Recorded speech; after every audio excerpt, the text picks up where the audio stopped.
Ndị be anyị ekene m unu. Asị m ka echiri ya zelu. Alright, once again, good morning, good afternoon, good night. It depends your time and your location. You're joining us today at Eastern News 24. Anyị si meka Chukwu oke abịa mapụrụ m ihe na-egozi unu bụ ụmụ Igbo, ụmụ Biafra. Ọ ya dịrị unu mma na nke, dịrị unu mma n'orie, dịrị unu mma n'afọ, dịrị unu mma na nkwọ.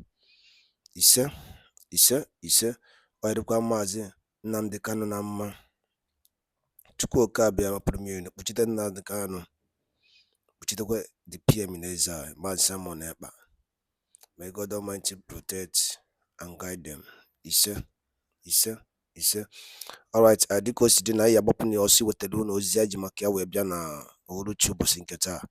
Yes, anyị wetara unu one of our father, Chief Dan, ka ị ga ife o kwuru international media.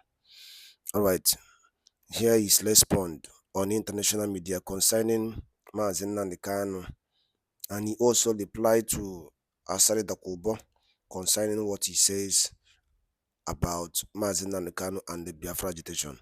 Alright, let's go straight and listen to it, and then leave us with your own comment on the comment section below. Once again, don't forget that this is Eastern News 24. I will give to you the latest news and the latest story on what is happening in Biafra land.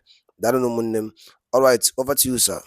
Me to, some of the comments coming from certain quarters in Nigeria about a particular ethnic group, and this time we're talking about the Southeast people who are predominantly Igbo people, the Igbo tribe. Recently there was this viral video which surfaced on the social media space talking about Asari Dokubo and the comments he made about the Southeast people, the Igbos people. In fact, in that video, he was brandishing an AK-47 rifle and threatening to kill all the Igbo people, saying that if he even had opportunity, he would have still been selling them into slavery like his fathers did. I don't know what you make of that comment. Well, I must say that after 8 years of Buhari's presidential apprenticeship, that, emphasized or rather spread, an epidemic of dishonest misinformation that became traumatic for most Nigerians, we're entering into another episode of APC unregulated, as it were, pronouncements through surrogates. I would not have wasted my time talking on Asari Dokubo or whatever his name. If I called his name wrongly, may he forgive me. But it is where he was coming from. This man went on a courtesy call to the President of the Federal Republic of Nigeria, or whomsoever the president designated for him to meet. Where was he making that comment? At the seat of government of the Federal Republic of Nigeria, with our coat of arms behind him, with the coat of arms of the Federal Republic of Nigeria in the villa behind him, and he ran down a whole ethnic population of this country. So, don't you think that it was a strategy, it was an approved speech? Why do I say so? Within a space of 6 weeks, 3 significant things were happening at the same time. Asari Dokubo was in the villa, running down Igbos, he killed them, they were slaves, and he forgot that he was from Abia State. His grandparents were from Abia State, and they were sold into slavery. In 2020, if you watched another video where he was praising Biafra, that anybody who never believed in Biafra is not a patriot, each time he says such a thing, they give him contract. I hear now they are giving the security contract from Abuja to Kaduna. So that's probably what is out. So on one hand, the president of Nigeria was making a Nigerian of Igbo extraction, the chief of naval staff. And everybody was applauding that. And as that one was going on, they sent out Asari Dokubo to run down a whole tribe. It was not enough. In Lagos State, the government of Lagos State was, systematically destroying the properties of Igbos at Alaba Market. So it's significant things. And the president thinks he's very smart.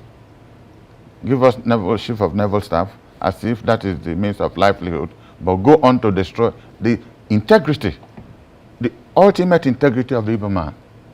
There's nothing our people appreciate than our honor, the hard work we put to make this country a successful place, to make this country one. I doubt, with due humility, if any other tribe has made as much compromise in terms of human-to-human relationship that Igbos have done. Look, check of all the presidents or governors in this country. Only Dr. Nnamdi Kanu, as president of this country, non-executive president of Nigeria. Do you know whom his ADC was? ADC is the closest security person to any top government official. Murtala Mohammed, Captain Murtala Mohammed was the ADC to Nnamdi Kanu. No other leader in this country. He would not only get a person from his ethnic group, if it's possible from his village.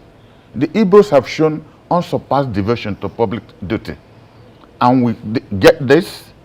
A few years ago, the Oba of Lagos said, because Igbos in Lagos voted for a Yoruba man that was not of their own approval, that we should drown in the lagoon.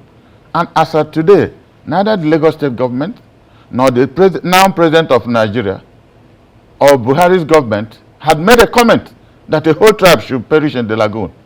And you're talking of unity, love. Where is it? Where is it? I suppose we have been very foolish to leave our environment, go to other places, develop them out of love, to make money too. Civilize people. Because we go to places, build houses, and they see that it's good to live a lot better than they found themselves initially. And I have said here, some 4 or 5 months ago, how the Sultanate wanted to jail Ahmadu Bello. In 1937, after he ran for the Sultanate against the grandfather of the present Sultan, they sued him to court in Guzo Magistrate Court for the non-payment of tax. Igbos contributed money. 8 Igbos, including my late father. 8 Igbos contributed £2 in 1937. Went to Lagos and got H.O. Davis, and some went to Onisha and brought Ebuna. And they came to Guzo Magistrate Court and make sure that Ahmadu Bello was discharged. That was how finally they made him Sardauna of Sokoto and entered into politics. That gave rise to the alliance between NCNC and NPC that lasted for more than half a century. Tell me, what else can Igbos do in this country to show love of country, to show love of fellow citizens? At each turn, we receive condemnation. It is even more, so painful that the person condemning us should die, they should kill us. It's an Igbo boy in the name of Asari Dokubo. And he does not see why Nnamdi Kanu should be released. So I find it very painful even to discuss the matter. But like I warned, or rather advised Buhari's government, and I advised Tinubu, because I know him one-on-one. When I was chairman of NRC, he was a senator. I met him severally. I will advise him in his own interest of this country, and for the love of this country, that they should release Nnamdi Kanu. Buhari said, let the legal process take its course. The legal process has taken its course. The Court of Appeal, second highest court in this land, has discharged him, and they are still holding him. I pray that nothing happens to that boy in prison, that he does not die in prison. If he does, they can call it an advice, they can call it a threat. The situation will not be the same in this country.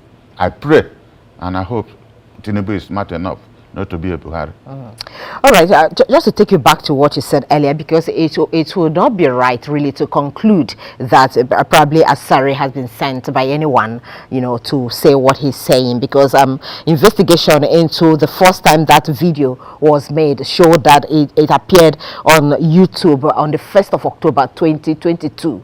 So it only resurfaced again as a viral video after his visit to the villa, where he talked about how military are involved in, pipeline and oil theft in the country. So it may not be right to say someone sent him. And, that investigation shows that he was actually reacting to a statement, which he said some people made some statement about him, the Igbo people, people who are supporting the LP candidate at the time. What is significant, whether anybody sent him or not, he made that statement in the seat of government. The properties of the hybridization of how or what happened before he made it, it's no more important. If you look at where he was sitting down, he wasn't sitting in his private sitting room, or as I'm here on this table with AIT, he was sitting at the executive seat of the government of the Federal Republic of Nigeria with our coat of arms behind him. I couldn't be bothered whether it was at President Tinubu or Buhari. What is important, that he had the audacity of purpose to sit on the table of the federal government, as it were. That is where government gives press conferences to give information to the rest of us. All he did there was to castigate people and was urging Buhari, Tinubu, not to release Nnamdi Kanu. So that must have happened in this government. If you read the whole thing he said, there was nothing else he said. He wasn't complaining about any ill treatment of people in the Niger Delta, which most parts of the southeast are also part of the Niger Delta. He wasn't complaining. Systematically, he zeroed in on the Igbos, which was one of them, or which is still one of them, whether he liked it or not. So what could have led to such deep-seated, hatred for the Igbo people from the statements he's making? Because he also alluded to the fact that, during the support for the LP, those are called obedient movement, claimed that they held a 2 million man march or rally for the LP candidates, and then that he believes it was a lie. But is that enough, really, for someone to condemn an entire ethnic group?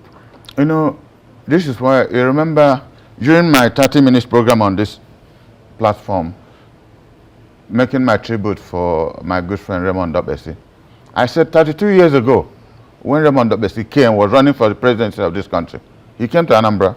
I was chairman of the National Republican Convention, and he said something.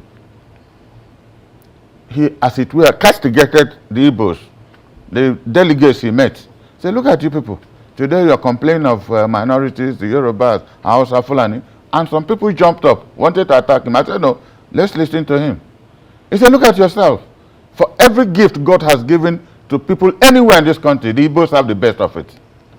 If you had governors, 5 governors who are Igbos, 10 years they will turn this place into London or any other place in the world. You don't need Nigeria to be what you are, because you don't have leadership. After Raymond Dobesi said that, we contributed 22,000 plus and said, put petrol in your car. Nobody in Anambra ever forgot that. It was top news in this country 32 years ago. So I'm not blaming Asari Dokubo for what he said.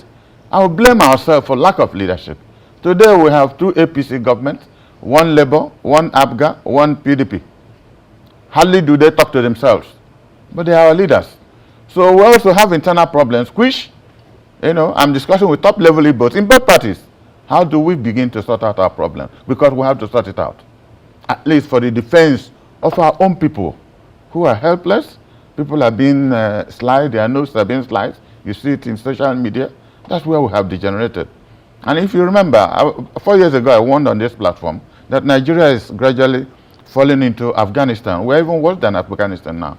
Because every day, 10, 20, 40 people are killed in different places in this country. It's worse now in Southern Kaduna and Plateau State, not to talk of Benue. Is that the way we live? And this president is now telling us how difficult it was to rule Nigeria. He didn't know that for the 8 years he was jumping around the world with our presidential jet. When you don't have a vision, put Nigeria back more than 20 years. How should or why should Asari Dokubo complain of Labour? I'm not the Labour Party. I don't have any sympathies for anybody. I'm a PD person, and I thought by my calculation it was easier for the Igbos to come into limelight. That was Akweme's belief. That was Ojukwu's belief. That we start, because of this hatred, which you are now seeing all over the place, let us go stage by stage. Ekweme was vice president, and we were right in power, right in the corridor of it. Peter Obi was vice presidential candidate to Atiku Abubakar. If he was again vice presidential candidate this time around, PDP would have been in government. It would have been the easiest point, by the grace of God, for us to see power. By the time anybody woke up in the morning, we'll be in power. And help. The unfortunate thing about it is that even when Igbos are in power, other people will profit, not Igbos. Our people are not used to government projects. We are self-indulgent people. We develop ourselves industrially, So for anybody to say that because people supported Peter, therefore they should be murdered, why? Everybody has a right to support any candidate. I lost my ward. I lost my local government to Peter, which never happened before. That was the choice of my people. Many governors lost their wards. That was the choice. Igbos voted because they felt a form of exclusion. Let us throw this vote, they will get lost. And they have thrown the vote. I don't know what they call it. The tribunals will say, that's a different kettle of fish. It is sub judice. I won't comment on that. But I don't know how it's going to go. So people have a right. This APC that's talking, to the best of my knowledge, they probably won about 5 or 6 states in this country. Every other thing was rigged. Every other thing was rigged. They probably won only Oyo, Ekiti, Kwara, Borno, and one other place. I'm telling you, PDP won more than 80% of what is now northern Nigeria.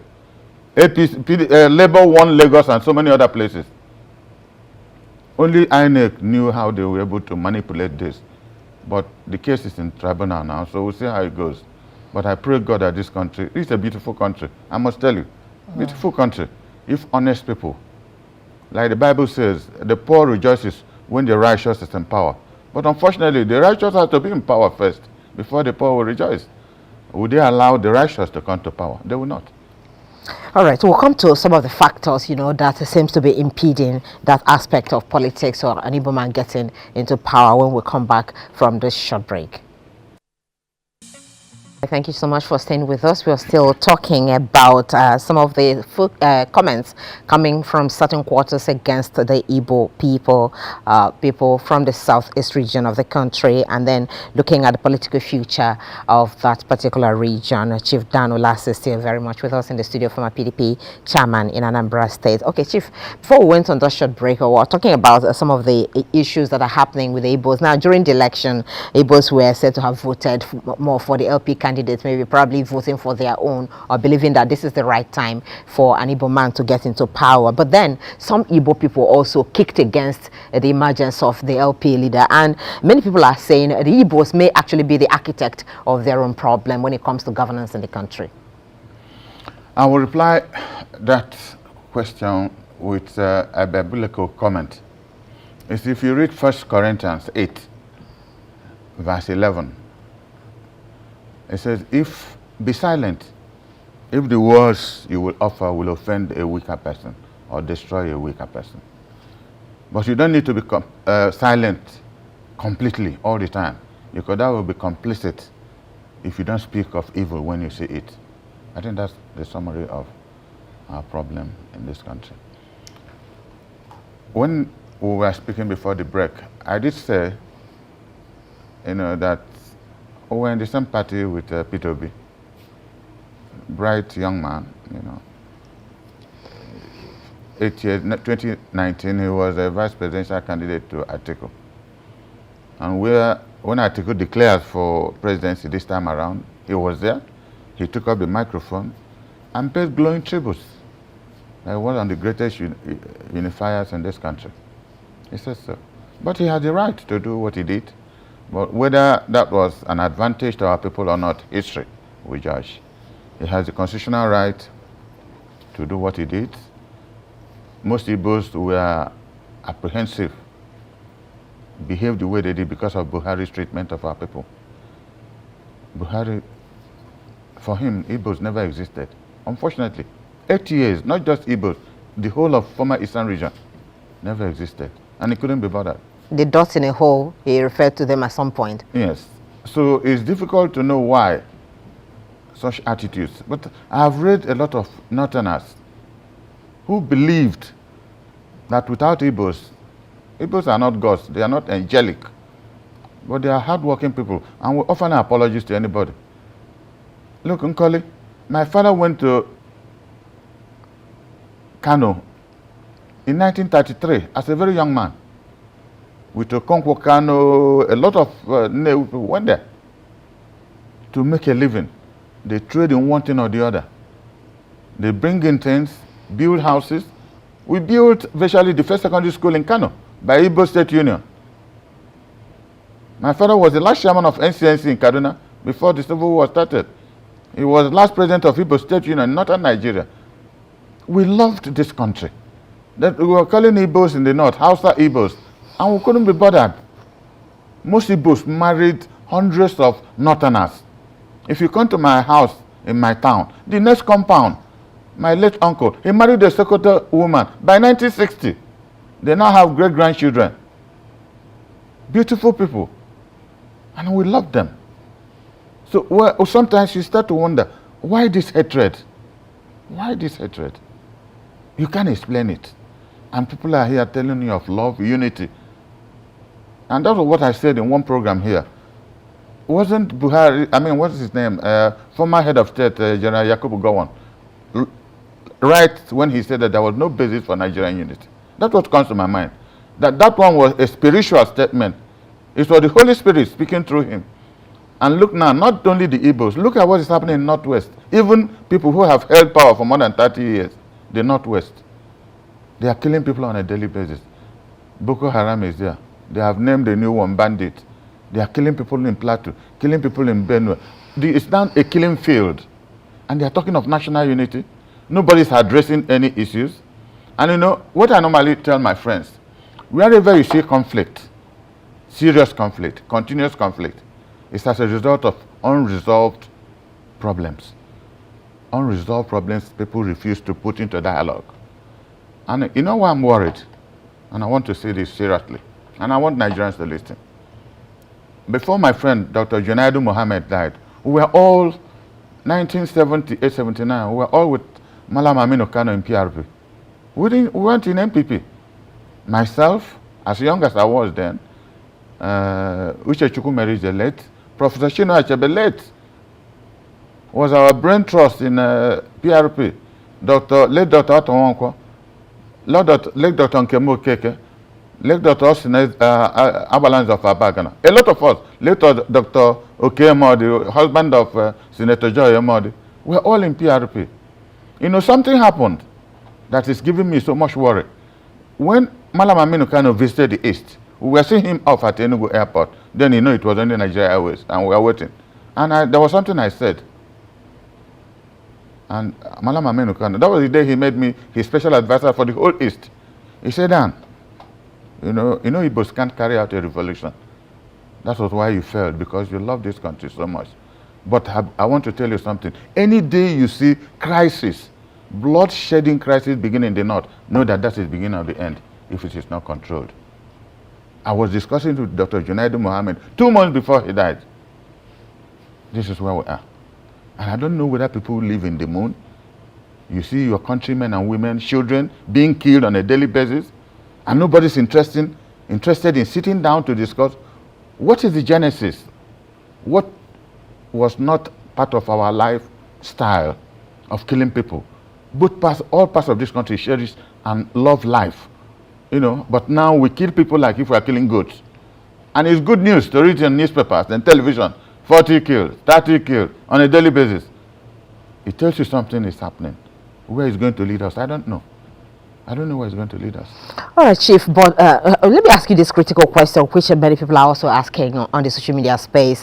Do the Igbos also hate themselves, really? And I'm asking this because you just alluded to the fact that Asari Dokubo has an Igbo origin, which he also admitted in some of the videos he made earlier before now, talking about his fathers coming from Abia State, settled in Obosi, then went back to the Calabari, or what do you call that place now? So, if he has an Igbo blood in him and he could come out strong to talk about the Igbos in this despicable manner, and then when a son of the land also came out, you know, to contest this election, people like you also were not even in support of him at the time. Some people are arguing that if all Igbos actually had supported it, maybe the result of this election could have been different, and this battle at the court may not even have come up at all. Do you agree with that? I'll answer, no, I don't agree with that.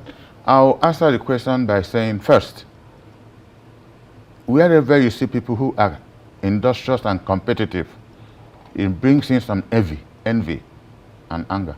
That's what comes with competitiveness. This is why most other parts of this country don't like the Igbos. We are competitive. So in that spirit of competition, we are also Republicans. If you go to a family, the same family, mother and father, and there are 7, if all of them don't speak, there will be crisis. It's unfortunate. That's genetic. That's the way God has made us. But we don't hate ourselves, because Igbos were good loyalists following Nnamdi Kanu. They were even more loyal following Emma Okpara. How about the loyalty they showed General Odumegwu Ojukwu during the Civil War?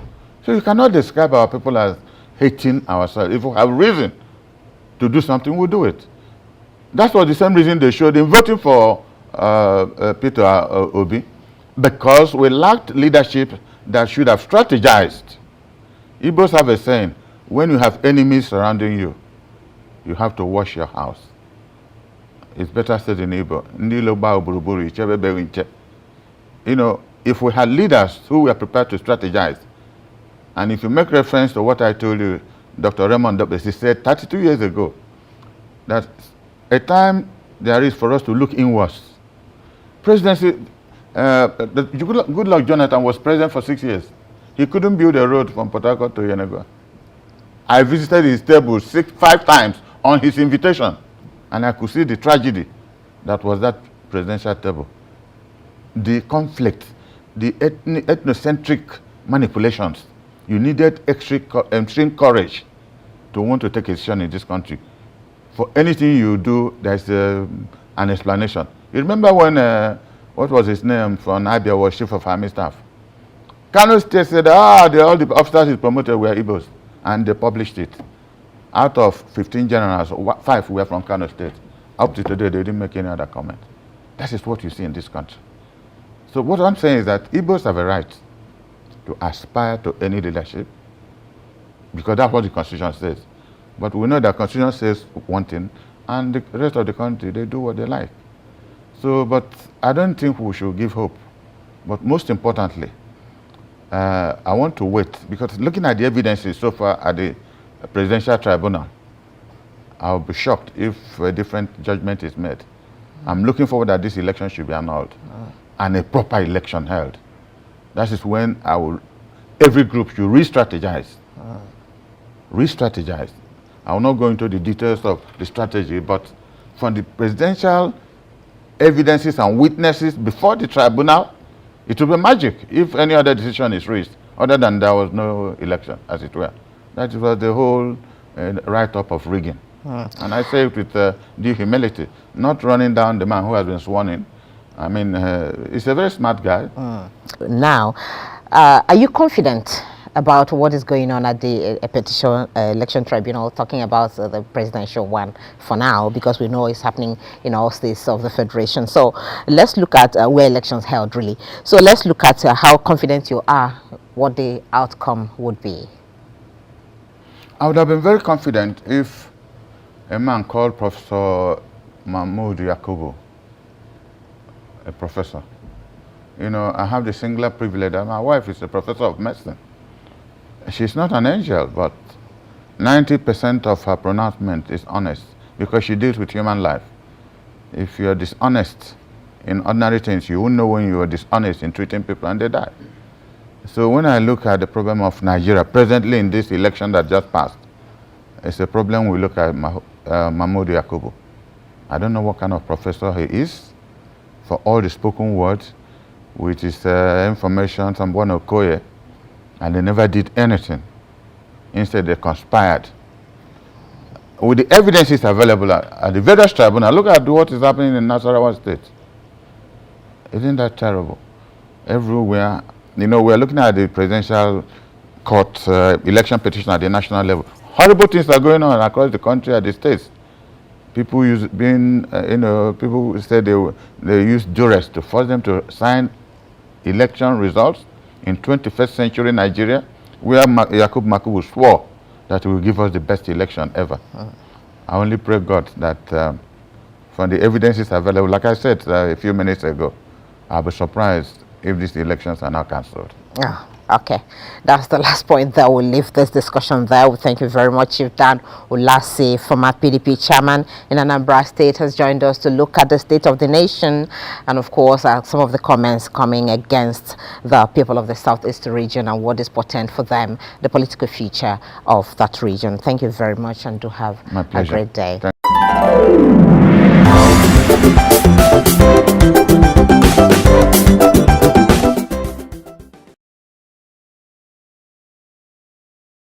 Alright, daalụ nne ụmụ Chineke kunu si na-esola anyị n'ife anyị na-eme n'elu akwụkwọ a.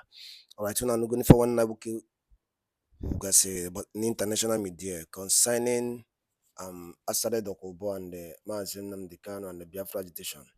Yes, ka e feature n'ife ahụ o kwuru ka Baruki drop ụra ya on the comment section below. All right, we need your own opinion. That is what we do in this channel. We show you the news and allow you to contribute. All right. And once again, don't forget to subscribe and share it and make it to reach many people as it can, because our brothers, our father, let me say, our father said it all the way it is. He said it all. All right. Once again, don't forget that this is Eastern News 24, where we give to you the latest news and the latest story on what is happening in Biafra land. Dano numunem, Yemesiano.